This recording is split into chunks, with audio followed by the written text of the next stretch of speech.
Alright folks, how's it going?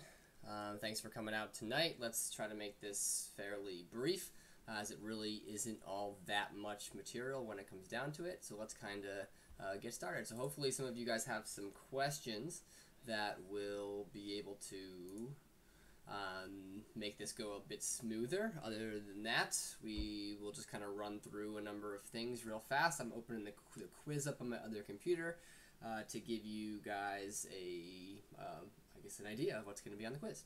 So for starters, if you didn't get a chance to read the little message at the home screen there when you came in, the quiz is going to be 35 questions, multiple choice. So it's going to essentially be the exact same format as your last quiz. So if you take it on Scantron, that's great. If not, you can take it right on the test, and that won't be a problem. So sorry, just let me a second here to log in on my other computer, my laptop. Alright, so Sydney, I absolutely will go over the explorers that you should need to know. We're not going to go over anyone that we didn't talk about on your notes the other day, so let's kind of bring some of these things up, right? So, for starters, hopefully you guys remember that your map is definitely due tomorrow. So your trade routes map, that is due tomorrow. It was homework, so make sure you get that in before we have the quiz tomorrow, essentially. We're going to ask for it. So don't forget that. And there might be a question or two that kind of relates to that, at least a little bit. So just be mindful of that. The textbook pages, right? Let me just open this up to kind of point you to that if you haven't done it yet. Some people were getting a little confused. Sorry. Slow connection apparently tonight.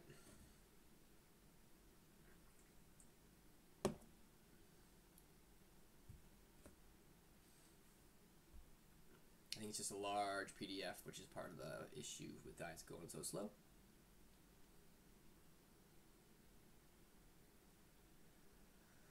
So one of the issues that people were having with the PDF, and I'm just getting emails from a number of different people, is that people were looking at the page numbers up here when they were looking for the maps, when in reality that was not where they need to be looking, right? It's a book, so when it comes down to it, they need to be looking at the actual textbook pages as if they were reading from a book, right? So the pages are the regular page numbers that you would see for that. So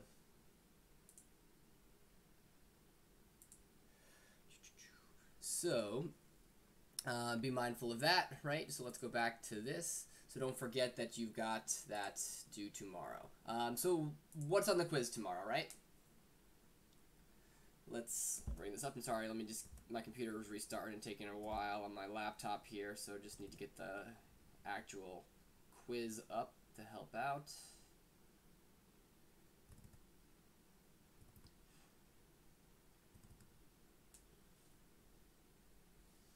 Alright, so let's kind of run through some of these notes. Hopefully you can either follow along, or you can follow along on my screen, you can follow along on the notes yourself, up to you. But let's kind of run through a couple things, right, that you're going to need to be made aware of for sure, right? So one of the big things for sure that you need to know is this whole thing that's going to actually drive the exploration in the first place. One of the big things anyway. And that is going to be a closing off of these trade routes, right? When the Byzantine Empire falls to the Ottomans, right? In 1453, when Byzantium falls, Constantinople falls, that's going to become a problem for the Western European countries, or nation-states really, or kingdoms at this point, not even nation-states. Because what happens is these people were really counting on going through that area of the world to get to the east, right? So when this happens and this area of the world essentially gets closed off to the Christian people of Western Europe, they're going to begin to look for different avenues to get to the same area of the world, right? And that's why we're going to get this sparking of this new maritime trade and exploration and things like that, right? So Constantinople, right, was right here where Istanbul is today. So that was kind of the clear avenue. You got a bunch of mountains and things like that, and it's also just harder to kind of come up through this area. So people coming from over here would often go through here, right, where the Turks had taken over from the Byzantines. So that's a big deal, and that's going to cut it off, right, to that area of the world for the most part. So we had looked at these trade routes a little bit in class as well. You have, in particular, what's known as the Silk Roads, right, and then the Indian Ocean trade routes and the Mediterranean. I'm pointing to them like you can see what I'm talking about with my hand. You have the Silk Roads up here, right, and again, this isn't going to be a perfect representation, but it's just more or less the direction and where in the world. You have the Mediterranean sea routes, and then ultimately the Indian Ocean sea routes and the South China sea routes, which you're going to be getting, being able to notice for in your map when you do your homework, right? So those are things that are going to be, that had been the main area and main way to do it, right? So things have to change now, and when it comes down to it, you're also going to have an increase in demand for these things that come from this area of the world. So when it gets cut off, that's a bit of a problem, and you get more of demand for these gold and spices and natural resources, right? And people saw the chance to make money here, right? You also had Christianity. You have the Crusades and things, right, that are trying to spread Christianity through this area of the world as well, which is another reason for exploration and trade. And then you also have the whole idea of political competition, economic competition between European kingdoms and these empires, right? So this triple G, if you will, the God, gold, and glory are three big motivating reasons for the Europeans, right? And when, as I said, when Constantinople falls, it's going to kind of change things drastically, because now they're going to need to begin to kind of look from this opposite side, right? They're going to need to try to figure out a different way to get there. Oh, and there is my cat. So at that point, I am going to tell you guys that there will be an extra credit question on the quiz tomorrow for anyone who is listening to this. The question on the quiz is going to be, what is the name of my cat here? Hello. So my cat is named, his actual name is Oliver. So that will be one of your questions. That'll be an extra credit. So if you are paying attention right now, then you should get an extra point. So that'll be helpful, right? Good for you to come in here, so you'll get some points. So anyway, what are the things that help the exploration, right? There are a bunch of inventions that are going to be taking place kind of all throughout for a while, really, from all different areas of the world that are going to really, really help. His name is Oliver. So if you are here, you're going to get an extra point for doing that. So anyway, no, don't tell people his name. I'm only going to give out the number of points I see people watching right now, essentially. I mean, I guess they could guess, but frankly, if a lot more people guess, then I'm not going to give out the extra credit points, and that's going to go anytime we do this kind of thing. So anyway, the inventions are the compass, right, which is this thing that uses magnets and the magnetic poles to be able to point to the direction of north, really, right? So by knowing more or less which direction north is, you can ascertain which direction is east, west, and south, right? So that's going to be very helpful for exploration, as you could imagine. You have the caravel. These are all things that we covered in class with our project, right? The caravel is that kind of smaller, more navigable ship. It's a little bit easier on the ocean. You have the different triangular sails, right? The lateen sail that it's able to harness and be able to sorry, I got a message here from my other computer.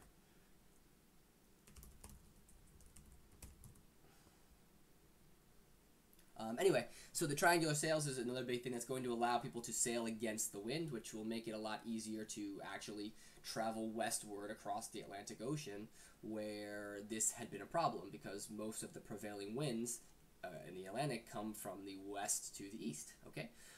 So you also have the astrolabe, which is this kind of tool that you could actually use to be able to, again, find your triangulate your position essentially utilizing the stars, and you could find out your latitude. So by being able to keep a constant latitude, you're able to kind of continue your way across, and you can use a map to get yourself there, right? So the sextant is very similar to the astrolabe use, at least for exploration, and you're going to be able to figure out your latitude by triangulating yourself from fixed points and stars and things like that. Okay, so remember those inventions for sure. Those could turn up, right? So this is just a picture of a caravel. Remember taking advantage of all the different types of sails. You're going to have the lateen sail, right? The triangular sail that can swivel on a mast to catch the wind from different directions. The astrolabe, your sextant. Okay, so Portugal is going to be the main people for a little while. Astrolabe looks like that. Sorry, I just saw your question. Okay. You're not going to need to know what they look like. We're not going to have you identify them in that capacity, no. So, Portugal takes the lead, right? Who, if you remember, was the early explorers for Portugal? You're going to have a man named Prince Henry the Navigator, and he is going to kind of play this major role in the exploration for the country. He's in charge, right? And that's kind of a big deal. So when he decides he wants to basically fund exploration and kind of continue to improve upon it, it's a big deal, and the country really does really well under him. Think of him kind of like almost Elon Musk of today, right? It's this kind of guy who's very wealthy and has a little bit of sway, and he kind of takes an interest in it, and he basically funds the navigation for the country, right? And you're going to get people that begin exploring kind of the western coast of Africa, right? And in particular, Bartholomew Diaz is going to be the man who makes it all the way to the southern tip of Africa first, and then you're going to have Vasco da Gama, who is the one you should really know about, who is going to be the one that makes it all the way to India first, right, on behalf of Portugal. So going all the way around Africa, which is a huge place, is a really pretty big deal, right? But what did these people kind of see as they went, right? So as these Portuguese went along the western coast of Africa and set up trading posts and things like that, and outposts, they're going to see these indigenous people, and they are going to attempt to convert them in potential, basically convert them. You're going to get the whole slave trade developing from there as well, which is something that you need to be aware of. Okay. We do know also once Columbus sails, right, we're going to get the Spanish influence in the New World, right, and the impact in the New World. You're going to get the Aztec Empire falling with Hernan Cortez, right? You're going to get the Incan Empire falling with Francisco Pizarro, right? And those are people that you really should have learned about last year in World History 1, so this is kind of a bit of a gloss over. To answer the question of why they went around Africa at this point, it's because they didn't know they could go westward. So this is prior to Columbus, right? Da Gama and Bartholomew Diaz and Prince Henry, they're prior to Columbus. So they didn't realize how easy, well, it's not really easy to go westward. They just thought they couldn't do it, right? So that's why they thought they needed to go around Africa. But going back to kind of the New World, right? You're going to have the demise of these empires in the New World on behalf of the Spanish, and then eventually you're going to get forced migration of Africans to kind of fill a labor role of slavery, right?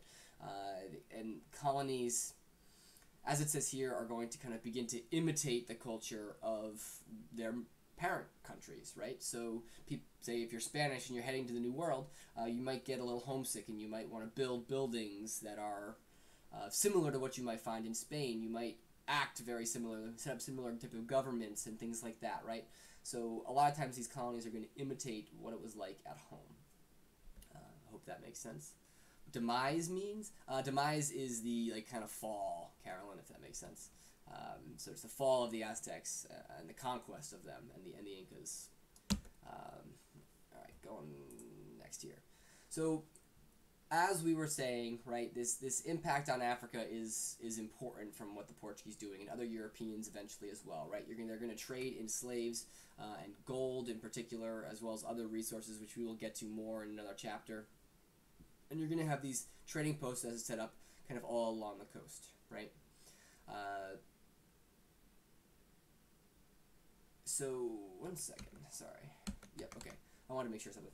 Anyway, so you're also going to get an impact in Asia, right? You're going to actually, once you get around the coast of Africa, you know, the Dutch, the Portuguese, and the British are all going to begin to set up what are known as trading companies and begin to influence what's going on in India and the Indies and China as well, right? So that's something that you need to be aware of. The Dutch East India Trading Company is this very famous, very incredibly vastly wealthy company during the time period that's going to kind of have a lot of sway politically. So with the rediscovery, if you will, of the New World by the Europeans and by Columbus, you're going to kind of now set up 3 different points, right? So it's Europe, Africa, essentially, and then the New World in some capacity. And this is going to become known as this triangular trade. And to make it simple, and you should know some of the goods as well, but to make it simple, you're going to basically get a lot of raw materials that are coming out of the New World now, things like lumber, sugar, cotton, raw plants like tobacco and coffee eventually being grown, that are going to be brought to Europe, right? And when they're brought to Europe, a lot of times these raw materials are going to be manufactured, right? And this is going to be the beginning of industry, and we're going to be talking about a concept called mercantilism over the next couple weeks. And the industry is going to create this manufactured goods, right? And you're going to get pots, pans, guns, alcohol, horses, and things like that. They're going to take these to Africa, where they will often trade them for slaves, right? And it's going to be kind of continue to make this triangle. These traders are going to be as profitable as they can. They're never going to leave their ship holds empty, right? And they're going to make as much money as they can. That's the goal for these people, right? So it links, as I said, Europe, Africa, and the Americas, and I can tell you that's going to be a question on your quiz, is the linkage of the triangular trade, where it links and such, and what the triangular trade is. So you should, for sure, know that as well.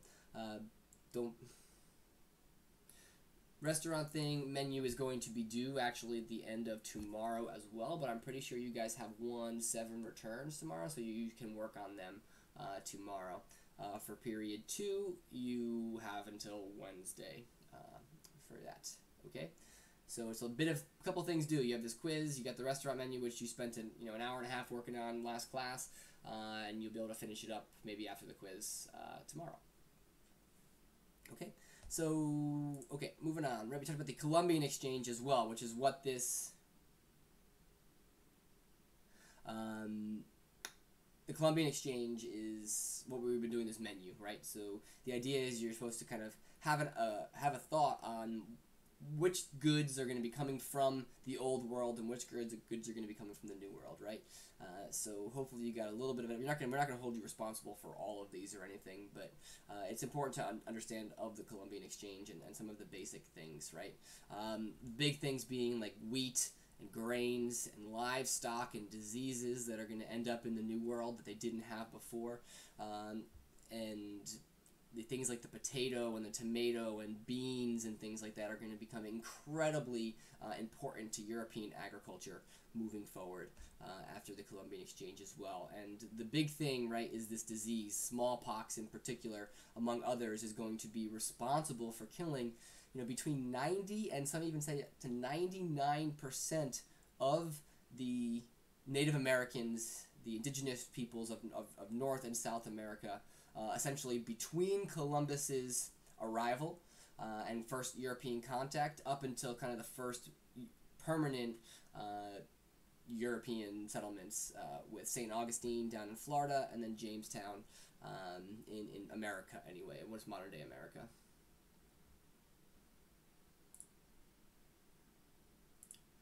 So, that's the Columbian Exchange in a nutshell, right? So you have the Western Hemisphere agricultural products such as corn, potatoes, tobacco are going to change European lifestyles, and vice versa, like we just said, right?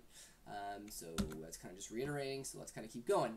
So once you have New Spain established, and especially in the Caribbean, in Mexico, and in some areas in South America, you are going to get plantations, right, and plantation systems, and that's why you're going to need this large-scale labor, and you're going to effectively bring tons and tons of African slaves across the Atlantic Ocean in what's known as the Middle Passage, and they're going to be put to work. Sadly, it's this kind of sad reality of the time period, and they're going to often be trying to grow these cash crops.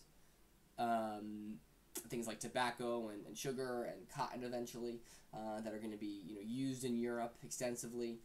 Remember that slavery is essentially based on race. The Europeans are first going to try to kind of enslave the native populations, but when they end up dying out too quickly or just being able to escape because they're from this area, it doesn't go well, right? So they end up turning to the Africans, which they got in the western coast of Africa and brought over in the triangular trade which we were just talking about, and eventually riches are going to begin pouring out of the old world into the new world and making some vastly wealthy countries, right, or kingdoms, especially Spain for a while there, and then eventually England and the Dutch and the Portuguese as well are going to all benefit from these colonies in the New World. Okay, so that's kind of it. So let's kind of run through your explorers that are on your sheet, right? So let me find that in your Google Classroom, I think. Actually, I don't know if, where is it? 1 second, sorry. Oh, I don't have the guided sheet. So if I remember correctly, the explorers that you needed to know, it started off with Vasco da Gama, right? Vasco da Gama was the first. Let me actually bring up a Word document. I can just type it in here, right? Your first one was Vasco da Gama, right? I'm pretty sure Christopher Columbus. Then you had Hernando Cortez. Then you had Francisco Pizarro. I know you had Jacques Cartier, but I think you also had Ferdinand Magellan in there. That's all from memory, so I hope that's pretty accurate. So let's kind of run through these, right? So Vasco da Gama was Portugal, right? He's Portuguese. He is the first Africa to India. First European, right? First European. On behalf of Portugal, right? Columbus is Italian, and he is sailing for Spain, and he basically lands in modern-day Dominican Republic,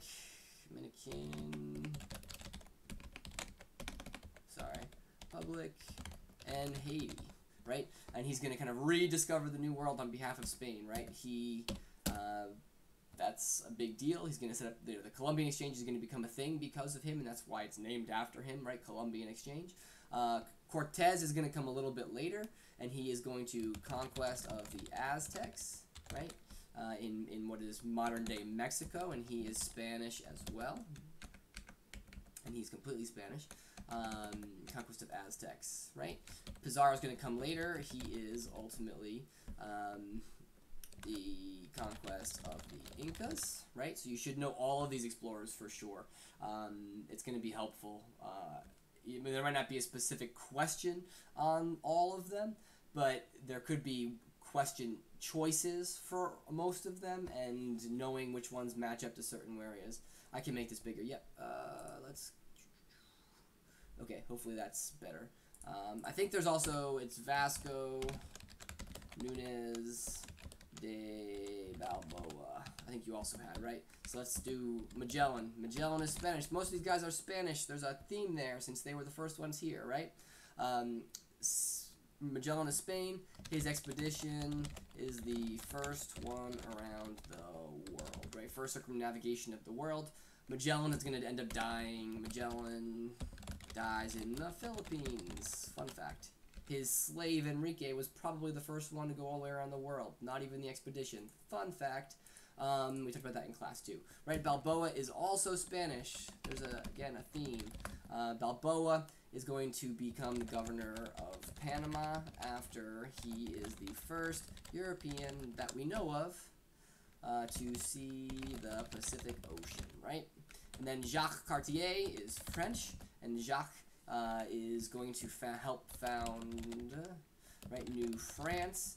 He's going to sail down the St. Lawrence River, right, and help kind of set up early Quebec, right, on behalf of France, which is why if you look at a map around the time period, you have North Africa, right, Canada, and then eventually down the Mississippi River into kind of New Orleans is going to be French, all the way kind of through up to the American Revolution, essentially, really the French and Indian War.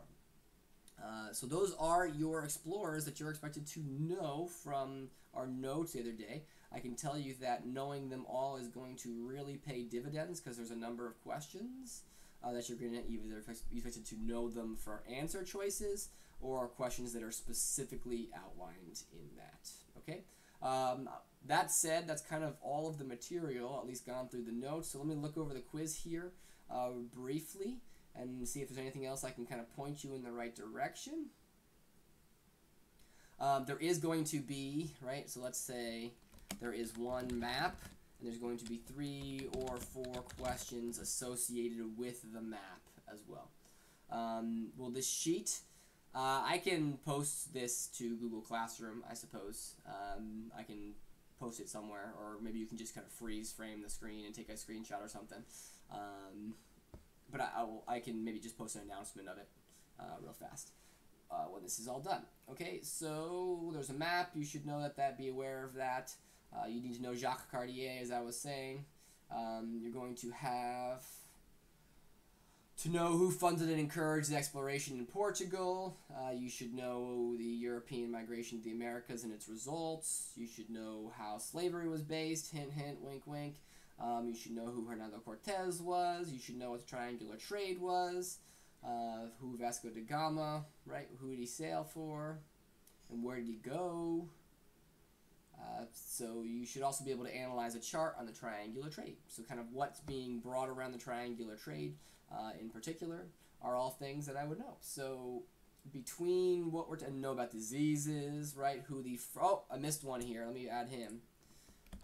Francis Drake, right? Francis Drake is English. He is the first English person to sail around the world after Magellan's crew. I would know the inventions too, for sure. I already kind of ran through them, so I'm not going to necessarily do it again. You can watch this again if you would like, and you can just rewind. I'm pretty sure you have that capability. So I would know the inventions, know the explorers, you know, and yeah, that's most of the things that I've talked about are pretty important. But again, here at the end, I was literally looking at things and giving you hints, so that'd be a good idea. There is, Brigida, a map, and there are going to be questions related to it. There are 3 or 4 questions related to the map, and it's just reading the map that we give you and things. It's not something that you should just know of the maps off the hand now. So that does make things different, right? Okay, so remember, I'll say it again, my cat's name is Oliver, and there is a good chance there will be an extra credit question about his name. And if suddenly there's 30 or 40 or 50 people who get it correct, then frankly it means you guys are all talking, and I'm not going to give any extra credit out. So I would keep that on the down low. All right. Considering there's only 12 people watching, I think that's been about the peak. There might be more people that watch it later, but again, if everybody gets it right, then I'm not going to give it because you guys are all talking. So on that note, I hope you guys have a good night. If you have any last questions, now is the time. And if not, I'm going to give you 30 more seconds, and I'm going to sign off. So good luck with your studying.